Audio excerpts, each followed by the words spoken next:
তোমরা বয়ান করবে, বয়ান শুনবে, তোমাদের নেক আমল যখন আমার রওজা পাকের সামনে তোমাদের নামে নামে পেশ করা হবে, আমি আল্লাহর কাছে বলবো, আল্লাহ ফিতনার জামানায় শয়তানের ধোঁকায় না পড়ে যারা ওলি আল্লাহর দরবারে এসে ওয়াজ মাহফিলে বসে নেক আমল করছে, আল্লাহ তুমি আমার উম্মতের নেক আমল কবুল করো।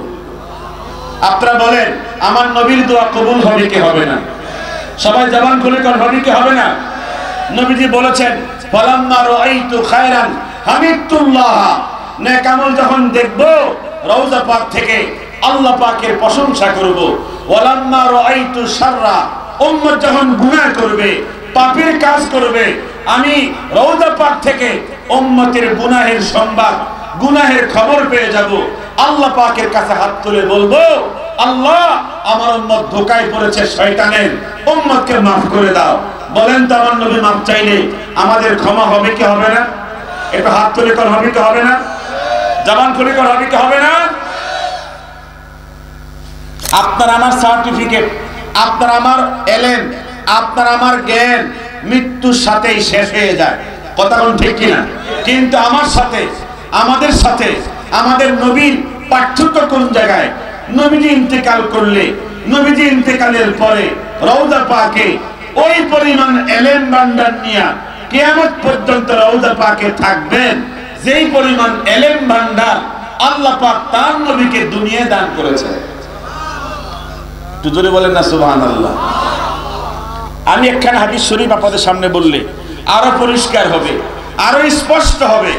জগৎ বিখ্যাত মুহাদ্দিস, জগৎ বিখ্যাত আলেম, তার নাম হচ্ছে ইমাম বাজ্জার। তিনি 5 লক্ষ হাদিসের হাফেজ। কত লক্ষ? তিনি হাদিস রিওয়ায়াত করেছেন মুসনাদ গ্রন্থের ভিতরে। হাদিস খানা ৫ম খণ্ডে এসেছে। ইমাম নুরউদ্দিন হাইসামি মাজমাউজ জাওয়ায়েদ ওয়া মানবাউল ফাওয়ায়েদ এর ৭ম খণ্ডে হাদিসকে সহি লিখেছেন, মানে সহি বলেছেন। যদি হাদিস কেউ মানে তার ঈমান থাকবে, না মানলে ঈমান বিদায় হয়ে যাবে, ঈমান বের হয়ে যাবে। হাদিস খানা হলো নবীজির খাদেম, নবীজির একান্ত সহচর সাহাবী হযরত আব্দুল্লাহ ইবনে মাসউদ। সবাই বলেন তো আব্দুল্লাহ ইবনে মাসউদ, যিনি হচ্ছেন ফকিহুল উম্মাহ, রাইসুল ফুকাহা, উম্মতে মুহাম্মাদীর ভিতরে সবচেয়ে শ্রেষ্ঠ মুফতি। জবান ধরে কোনা সুবহানাল্লাহ। তিনি হাদিসের বর্ণনাকারী। তিনি বলেছেন, আমার আপনার নবীজি ইরশাদ করেছেন, ওয়াফাতি খায়রুল লাকুম ওয়া হায়াতি খায়রুল লাকুম। উম্মতেরা, নবীজি বলেছেন, উম্মতেরা শোনো, আমার দুনিয়ার হায়াত, দুনিয়ার জিন্দেগি 63 বছরের জিন্দেগি তোমাদের সমস্ত উম্মতের জন্য কল্যাণ। আর ইন্তেকালের পরে রওজা পাকের জিন্দেগি, আমার কবর শরীফের জিন্দেগি तमाम পৃথিবীর সমস্ত উম্মতের জন্য কল্যাণ। জবান খুলে কন্যা সুবহানাল্লাহ। সাহাবায়ে কেরাম প্রশ্ন করেছিলেন, ইয়া রাসূলুল্লাহ, দুনিয়ার জিন্দেগি, দুনিয়ার হায়াত আমাদের জন্য কল্যাণ, নগদে নগদেই বুঝি, আপনার সোহবতে বসলে নগদে নগদে লাভ পেয়ে যাই, আপনার জবান মোবারক থেকে শুনলে আমাদের ডাইরেক্ট কি হয়? উপকার হয়। আপনার নূরানি চেহারার সামনে বসলে আমাদের ডাইরেক্ট উপকার হয়। ক্ষুধা, দুনিয়ার কোনো পেরেশানি আমাদের মাথায় থাকে না। আপনি ইন্তেকাল করলে তো আপনার জবান থেকে শোনা যাবে না, আপনার সোহবত পাওয়া যাবে না, আপনার নূরানি চেহারা মুনাব্বার দেখা যাবে না। আমাদের কল্যাণ আসবে কিভাবে? মঙ্গল হবে কিভাবে? হুজুর তখন বললেন, সাহাবীরা তোমরা জানায়া দিও, দুনিয়ার সমস্ত উম্মতকে বলে দিও, তোমাদের দুনিয়াতে আমি এমনিতে রেখে যাই নাই, আমি ইন্তেকালের পরে রওজা পাকে থাকা অবস্থায় তোমাদের কিয়ামত পর্যন্ত আমি রওজা পাক থেকে তোমাদের ভালো আমল, তোমাদের মন্দ আমল, তোমাদের ভালো কাজ, মন্দ কাজ, এগুলো রওজা পাক থেকে সংরক্ষণ করব।